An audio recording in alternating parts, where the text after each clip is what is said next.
everybody, Jason Hallman, Torque Television. I'm here with my friend Jonathan Weiss from Vapor Honing Technologies in Lincolnton, North Carolina. In this box right here is one of his new Vapor Honing Technologies machines.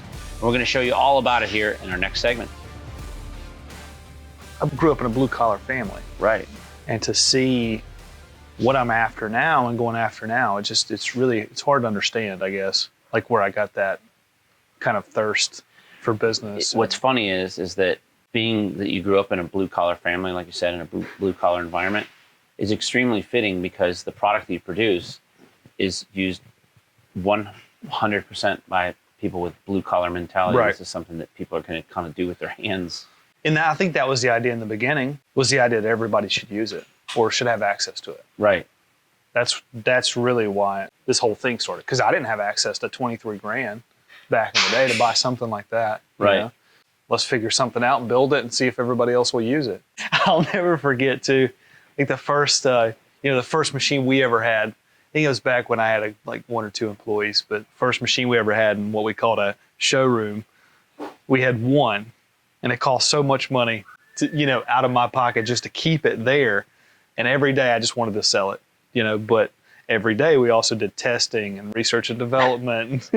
And we tried to break it, but every day I was like, I really want to sell you because you're costing me a lot of money. That's funny when you think about that. I had never even, in my business, you build a motorcycle, even if you love the motorcycle, yeah, it's kind of always for sale, right? Oh, yeah. Because you fall in love with all of them, you can't keep them all. We own a VH1000, which is the stainless steel cabinet, commercial grade, but right behind you, we have something that is arguably obtainable. If you're going to do a large project, like say you're going to buy your dream car that you wanted to have when you were in high school and you're going to restore it. Instead of replacing something, you can restore it, right? It's a restorative finish. That's how I describe it. Yep. It's a unique finish unlike anything else, but it's restorative too, because it works on so many different kinds of surfaces. I've even seen you use it with the proper medium on white dirt bike boots. That's correct. In this box here, real quick, give me a rundown of how you conceived what's in this box. Well, I think it goes back to the beginning, like we talked about a little bit ago. How do you create a product that not just a select few people can buy and use, but the idea was that everybody could buy and use.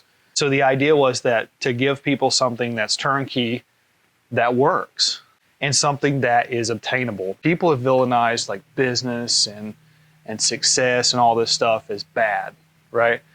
And it's really, for me, that's the worst thing of business or doing business, because I created this so everybody could do it, everybody could use it. Well, on the flip side, that has created revenue, right? But we've hired a lot of people. Right. It's created a lot of jobs, a lot of opportunity, a lot of skilled labor. Now we have a modern day small scale assembly line. Really? To build these cabinets. Okay. Every business starts in the same place. Yep. It starts with an idea in one person's mind.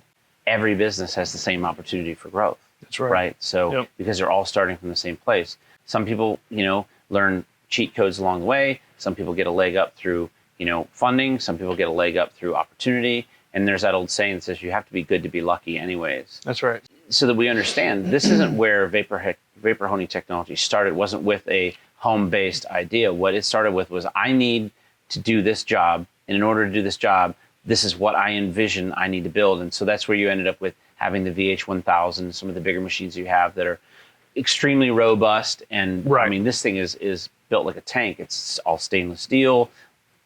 We've had it for 2 years now. Yeah. It's needed nothing. We just need to clean it. The first person that's a cynic is going to say, well, it doesn't have X, Y, or Z. So what does this machine not have that our VH1000 would? So on the lower model machines, and I don't want to say lower quality because the quality is still the same. For example, like on this machine, you don't have the window wiper. It has window rinse on it. That machine should have both, like window rinse and window wiper. Lighting's a little bit less. Lighting's a little bit different. Lighting's still good, but some people are always like, well, why don't you make it better? If you make it better, you have to charge more money for it. Right. It's just the way it works. Well, and isn't it fair to say though that this is a place you can start? Yep. So this one's stainless. This one's a polymer. Okay. It's a high density polyethylene plastic. Same as coolers are made from. All of your Yeti, Igloo coolers and stuff. Same plastic. We actually did a video a while back. I don't know if you remember. We were beating one of these cabinets with a sledgehammer, so guys can see it. Because we always got questions like, how tough is it? How durable is it? Well, we were beating the heck out of it with sledgehammers, and it was a fun time. It was after 5. There may or may not have been some alcohol involved. I'm not going to confirm or deny. But we had a good time, and we showed people how tough they are, because they're really, really super tough. Obviously, it still doesn't compare to stainless steel, right? Stainless steel is in a different league, but these machines will last forever. It has all of the major things that the bigger machines have. It's just scaled down packages. You want to pop it out of the box, or at least pop the box off it, and yeah, for sure, and go over what's in there? Let's do it.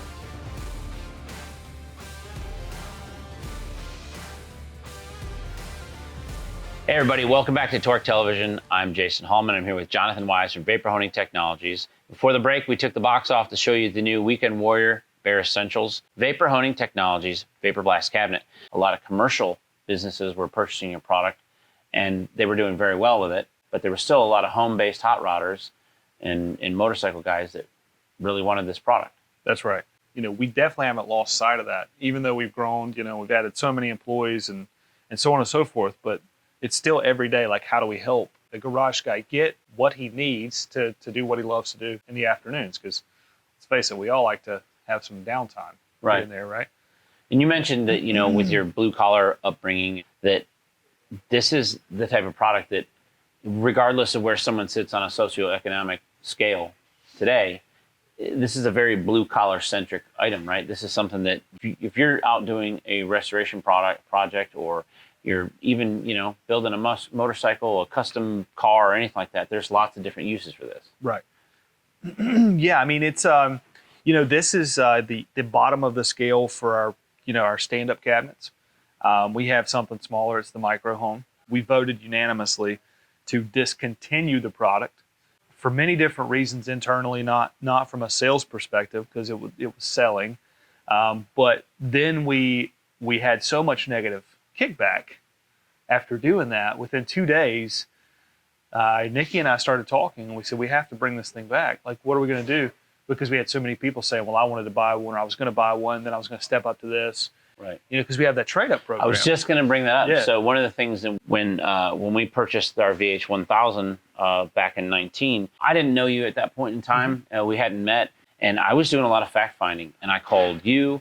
I called 2 other companies. One of the companies sent me an email back, but your company was the only company that called me and said, hey, what are you doing? What are you thinking about? And then Nikki brought up the fact, like, look, if this isn't the right machine for you, you're going to know it within a reasonable amount of time. Right. And we have a buyback. So, if you need to scale things up, we're going to give you 100% of what you paid for this as credit towards your next purchase. Now, that, to me, being somewhat bougie like I am, and wanting to have nice things and take care of things that I do get that are nice, that made me go like, okay, this company believes enough in what they're doing, that they're producing a product that they stand behind in a 100% equitable guarantee, that they want to keep you as a customer for life, and they want to be the place that you go for your machine, for your repairs, for any of the media that you get. Right. Yeah, I mean, we do it, on every product too, because people ask, like, what products do you offer the trade-up program on? It's everything. And I think that's why some people were so frustrated when we discontinued the Micro the other day, because they wanted to buy that first and then go up into this or a Weekend Warrior, because they wanted that start, that entry level. They didn't want that huge cash outlay, because let's face it, none of us do. You mentioned, people were buying the Micro cabinet, right? Mm-hmm. That's a good place to start. Well, let's start with where you started. So is vapor honing something that you came up with, or did you name it? I did not come up with a process. This process was developed back in the 60s and 70s. It was an aerospace process. That's what it was really developed for, was Rolls-Royce, actually. They had sandblasting, they had dry blasting, and everybody kept fighting not just a dust problem, but, a heat warping problem, a material removal problem, specifically in aerospace, where tolerances are of utmost importance. And so that's when they figured out that adding water to it changed everything. So I didn't invent the process, but I did invent the products that you see, here and on our website. I have still today never looked at or been close to a competitor's product. I didn't buy anything. I didn't reverse engineer it. That's not how this started. Literally, this started from the ground up. Every day working on the machines, developing them. So how did you hear about the process? Everybody in college knew that I was a nutcase for building stuff. Just like I enjoyed doing things with my hands. I was in school, I was studying, but I didn't really want to be there. I wanted to be working on something, building something, and something from the ground up. Like I was building wake skates for spring break to come to Florida with my buddy, and I was working on motorcycles, like going over to his girlfriend's house so I could use the tools that were there because I didn't have any at the time. That's where, from a mechanic standpoint, that's where it started. I had a summer job actually at the community college, so I had access to a dry cabinet. Sure. Dry blast cabinet. So I had received this engine from a buddy I worked with at the time, and he said, "Hey, come over in the evenings. Let's work on these motorcycles and have a good time." And so I took these engine parts to the community college to sandblast them.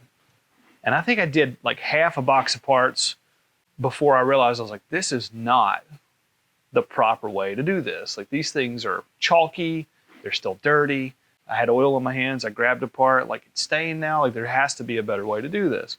I think on lunch break and when I went home at night, I kept digging around like how to fix or restore or clean parts. And I came across a process. It was actually on YouTube. And remember, this was in 2011 when nobody knew about the process, period. There was one guy in the United States doing this. I think the video is from Australia. Okay. The guy was doing it. And I saw water mixed with something. I didn't know what it was. I was like, holy cow. But he was spraying it at the part, and it was just cleaning the part like immediately. Right. Like, this is a brilliant process. So I finally dug around, found a manufacturer, called, and they said, yeah, $23,000. That's for the 23,000 number that you said earlier. I'll never forget that number. I was devastated, right? Because I was making like $1,200-1,300 every 2 weeks or something. I knew there was no way my wife and I, because we just got married too. So we had zero money. Great news. That was the beginning of a journey of building a product. As soon as I got the number, I was like, well, I will never be able to buy this right now, so I'm going to build one. I didn't have access to knowledge. I didn't have forums that were talking about this. I didn't have the chance to go and, visit a factory and gather information from them and use it against them or use it for my betterment. There was nothing. There was zero. Yeah, because it seems like when you explain it to somebody who's used a sandblast cabinet, which is pretty much every motorcycle enthusiast on the planet in one time or another has used, and you're right, you walk away from it going like, I don't know, I kind of feel like I just ruined something. Absolutely. It's the simple example like I've used before, the analogy when Gojo came out with the gritty hand soap. Yeah. It's in liquid form, but it has abrasive in it and it cleans your hands immediately. I was like, that's exactly what this is. Yeah. Versus like going to a sandbox and trying to scrub my hands in dry sand. That'll never work. The effect is not the same. Yeah. So I started building machines in my garage. When I say garage, not garage. I mean like metal building, no doors, no windows, no HVAC, well there was a power service in it from the landlord, but it was just bare bones outside type stuff. Get her done. Because we didn't have money. Right. We had no money. We had time. We had time. What is it? You have time, you don't have money, you have money, you have no time. The first cabinet was plywood. Really? Nobody knows that today. The first cabinet was plywood. I used roof coating to seal it up. Built the plywood cabinet first, right? That's the first huge accomplishments. Building something that kind of holds water. Right. When I say kinda, it was leaking and you had to refill it every couple days. But Lowe's Home Improvement was my lunch break journey, and right after work, I would go to Lowe's. Again, I didn't know what nozzles or what hoses, nothing. I had no idea. So what I did is I went to the Lowe's, the brass fitting department, and I started assembling a bunch of fittings in the shape of a blasting gun. And I figured out how to put an air jet in there. And I built my first blasting gun from Lowe's, the hardware section.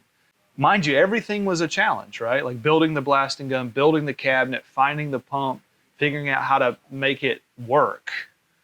And when I say work, like how do you get stuff from here up to here? And then what happens? Because I Right. didn't know anything. The process of finding pieces and parts. What was the first aha moment you had where something worked? The first aha moment, I'll never forget this one. It was probably midnight. My wife is long in bed. Like, she's asleep at this point. She has to get up and go to work like me, but I just really didn't care about work. I cared about what I was doing in the garage. Right. Cared about working, didn't care about your job. Correct. Yeah. Working was a great thing, and figuring out what I was after. But there was a piston I had, and I cleaned this piston, and I cleaned like the entire one side of it, didn't even mask it. And as soon as I pulled it out of the cabinet, I was like, I just figured this out. Did you go wake her up? Yeah, I went running inside. I was like, you have to check this out. And she was like, that's great. I'm going back to sleep. And I said, I'm taking this to the world. Like, I'm going to take it to Jay Leno, and I'm going to take it everywhere, and everybody's going to know about it. That was it. I set it on the counter. I took pictures of it. That might have been the first picture on Facebook. You actually successfully cleaned apart. You don't have right. it figured out yet. How long is the timeline between your first clean part and actually figuring it out? Not where you would go to market, but where you had figured out where you knew that you could replicate that part. About 6 to 8 months, anywhere in between there. Probably took that long. And how many different iterations of that wonky gun did you come up with? Oh my gosh, we were testing guns, it seemed like every other day. Every day was a different problem, right? Every day was a different challenge. It wasn't just like, how do I figure out how to clean parts, but it's how do I keep this thing running? And yeah, there's a how do I whole, make like, it it creates a whole bunch of new issues for you, right? Yeah. That's the thing you were talking about earlier about business that I really want people to understand about things, you know, that it's easy to look at a part and then look at a price. It's really easy to look at a motorcycle and look at a price. But if you really unpack how you got to that point and realize the man hours, the raw materials, there's a certain portion of me that feels sorry for somebody who isn't an entrepreneur and doesn't have that entrepreneur mind, because they get up, go to somebody else's box and help achieve somebody else's dream. And my only hope for the people that work with me is that they have a dream of their own that they're working on, right? Not just mine. Yep. And so that's my caveat. What year did Vapor Honing Technologies become a company? it would have been 2012, I guess, is the actual year. So you're coming up on 10 years next year. Yeah. Wow, that's very cool. I started doing all of this in 2011. That's when the testing started, but it wasn't a business yet, right, until 2012. So you quit your job, just you, selling, marketing? I actually, when I quit, I had no plans of manufacturing it yet. We were just doing the services at the time. Gotcha. And we were still testing, we were still developing, doing service work. We had a garage full of, like, a garage was stacked full of parts. They were coming in from all over the country. They were just being vapor honed. Yeah, just people shipping parts in. Hugh's Hand Built, I don't know if you guys, oh yeah, you know Hugh, right, Daniel? Hugh's Hand Built was probably one of the first guys I pitched, because at the time, you know, he was only like an hour from me. I had known Hugh a little bit, just a little bit. And I knew he was a no BS guy. So if he liked it, he liked it. If he didn't, he would tell you right why. Away. Yeah. And so I went and pitched him on, you know, cleaning all of his stuff at the time. I took him some stuff, and he said, that's pretty nice. He said, I don't know what this is. That's pretty nice. And that started a working relationship with him for it was over a year before he actually broke down and bought a machine and so on and so forth. But I was like, if I can get this to everyone, you know, that needs this, and help them understand why they need it, we can have work. And it started flooding in. And all of a sudden, guys would say, well, how do I get my hands on one of these? Like, I want one of these. You know, how can I do this? And that started making me think. I was like, wait a second, maybe we could build these. That's pretty forward. That's very forward thinking. The reason I quit my day job, it wasn't because of the business, actually. Like, I wanted to sell. Mm-hmm. And so I went to the vice president of sales at the time for the furniture company I was with. And so I went into the corporate office, and I asked him, I said, I'd like to sell. I'll do it for free because I'm young and I don't know anything. And he was like, you're too young. He was like, it doesn't matter. You're too young. And I was like, if I'm too young, here's my 2-week notice.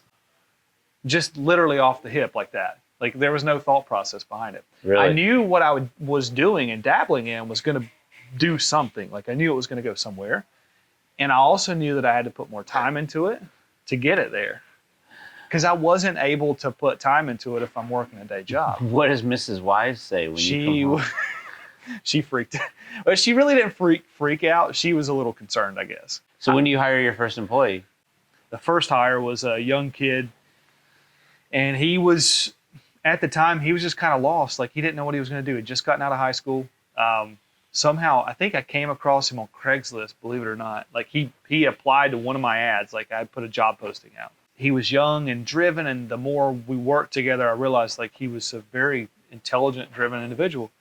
So I encouraged him. I said, hey, go to the community college and go to school for this degree because we can use that moving forward. And every day he was learning something new. Right. So we learned how to build panels better. We learned how to program PLCs. So he took all of the electrical knowledge and ran with it because that still today is my weakest point of the business. A lot of people think you have to know everything as an owner. I'm here to tell you, you really don't. You just have to find people that know what the heck they're doing. Yeah. That's the Steve Jobs model, for sure. Because you can't, like, I know 99% of this machine, like I designed it, but not the electrical. And I'll be the first to tell you that. It's funny because that was the only thing that I was kind of curious about because I'm an electrical nerd as far as like I love to wire bikes. I love how that's all put together. It's very well put together. Very, I can see like when I opened that thing just to look in it one time just to see what was in there because I want to peel behind the curtain just to see. I was like, oh, very nice. That's always been my weak point. He was the first hire for at least a year and a half, maybe right at 2 years. We brought another guy in at that point to help us do assembly.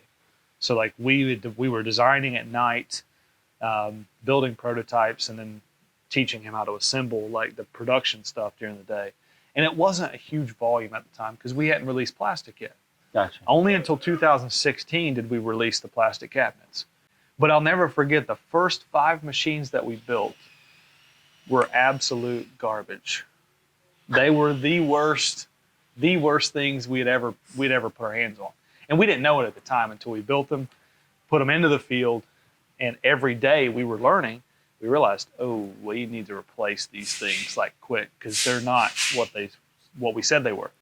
So we replaced those machines. We replaced every single one of them. We rebuilt machines and shipped them to the customers, and they shipped that pile of scrap metal back. How many machines do you think you've sold to competitors? 2 competitors? It's hard to say. I mean, I know of one company who literally completely reverse engineered what we did. I know because we've seen the post, and that for me as well that's a frustrating moment, right? Because you didn't do that to somebody, and I know it's that you can do it. It's free game, like anybody can do it. I really don't know the answer to that question. That was something I was always concerned about in the beginning too, was people knocking it off. But the more I did it, the more I realized that it takes a lot of work to put together a product. The process was patented back when it came out in the 60s or 70s. Okay. It was a patented process for 20, 25 years.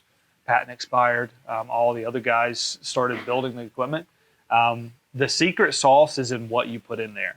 So that's exactly where I wanted to go next. Was the difference between knowing what you're trying to blast, the finish that you're trying to get, and which one of these mediums you put together. Because I've played with ours where I've taken 2 different types of media and kind of, I'm trying to get more of a polished finish. I don't want such an aggressive abrasive in there. A dry blast cabinet will remove up to 4 mils of thickness of the surface of the metal and kind of estrange the particulates of metal under a microscope to promote adhesion, where your process removes approximately half that, like a 2 mil thickness, and actually peens the part of the metal closed. So you're actually kind of putting energy back into that part. Now, we can look at the roughness of the surface of the part. That's something we do all the time. We probably do it on a daily basis. There's an application that comes through that we have to check the roughness of a surface. Right. And that's where I have always looked at the business, not just from a level of finish standpoint or surface prep, but like the roughness of the surface. That's always been the conversation, specifically with industry. I mean, you always drive the conversation around, like, what kind of surface roughness do you need? Now, unfortunately, most people don't know what that is. How is that measured? So use what they call a profilometer. which it drags a little tiny probe across the surface for about 1.5 inches, and it drives it back, and it measures the peak and the valley of the part. Wow, I never knew that. I'm thinking like a record needle. It's super cool. Yeah, it's almost the same sharpness, essentially. So you mentioned aerospace. Where does this not have an application? Anywhere it does not have an application? I have seriously not found a place yet that it doesn't have an application. Okay, so my whole claim to fame used to, and always is, if you turn wrenches, you can use the product. Yeah. No matter what wrench you're turning on what, like you can use this. I've used it on chrome.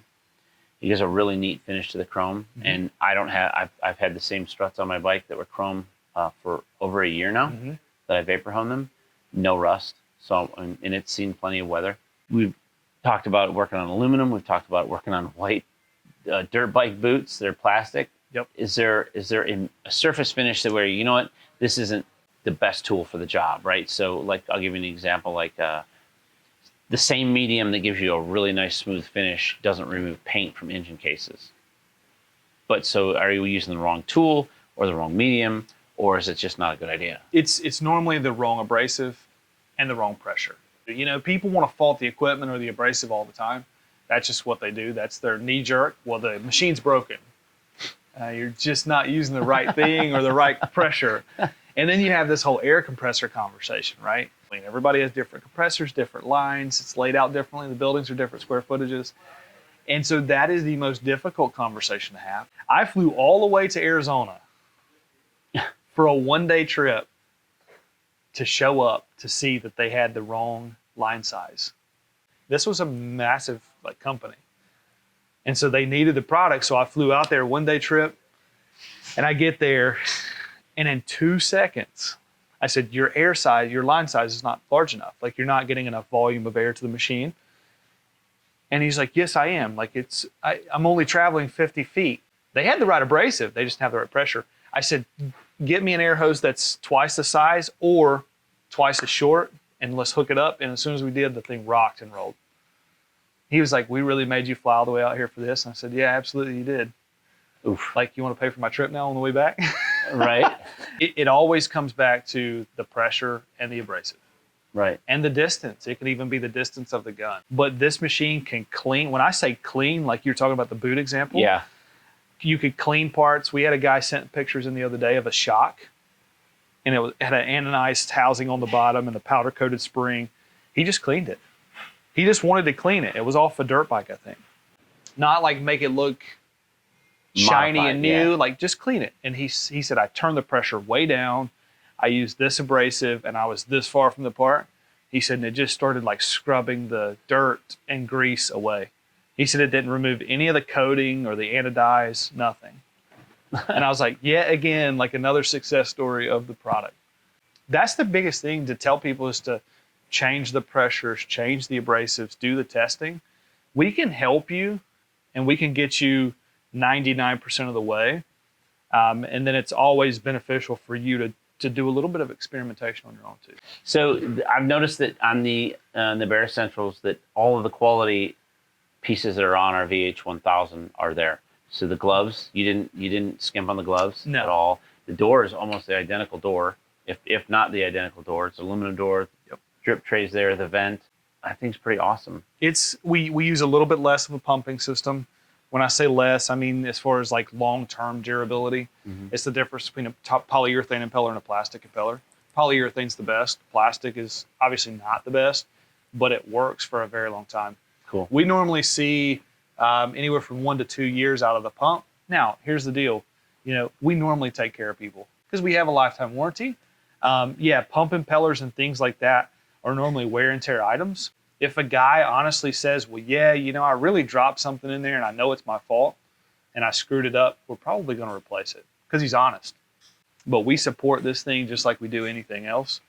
I've shown up to fix machines like this before too, you know, but there's a couple things I love about the product. It's a one-piece shell, and it's ours. Like, we own the tool for that, so that's our design, that's our part. We don't buy that from somebody else. And it's one piece. It's never going to rust. Yep. It's always going to be around. Everything we build in Lincolnton, we do not sub anything out. Really? Very good. Yeah, we do all the sheet metal there. We sub the powder coating out, and they're next door. They're a minute from us. But we do all the metal fab, all the engineering, all the assembly, all the testing, and ship it right there. Are you happy with where Vapor Honing Technologies is now today? Absolutely. I don't think I'll ever be fully happy until I walk into a garage and see a cabinet of ours, because that's the dream. You know, it's like, hey, let's go and visit a friend, and oh crap, he has one of our cabinets in the garage. How cool is that? You know? Jonathan, I appreciate you, flying in and spending the day with us and introducing this new machine in a proper fashion and answering all of our questions and stuff. Why don't you tell us where we can find you? Obviously, I follow you online at Vapor Honing Technologies on Instagram, but where's the best place to reach you folks? The best place is to send an email or make a phone call. We have people waiting to answer questions via phone and email. Of course, we do have all the social media outlets, Facebook, Instagram, YouTube. We produce content for those channels daily that you can get a glimpse of. And you can always try to reach out through the comments and all that, but the direct, phone call or email is always the best. And I mean, we have people working almost 24/7. I mean, people love what they do, and all the people are good at what they do. Something that I'm pretty stoked about. We're actually going to give one of these away, are we not? Absolutely. Very good. So, and there'll be more details to follow for that. Make sure you stay tuned to Shop Talk Sunday nights at 9 p.m. Eastern. And thank you for watching Torque Television. I'm Jason Hallman. Thanks for watching.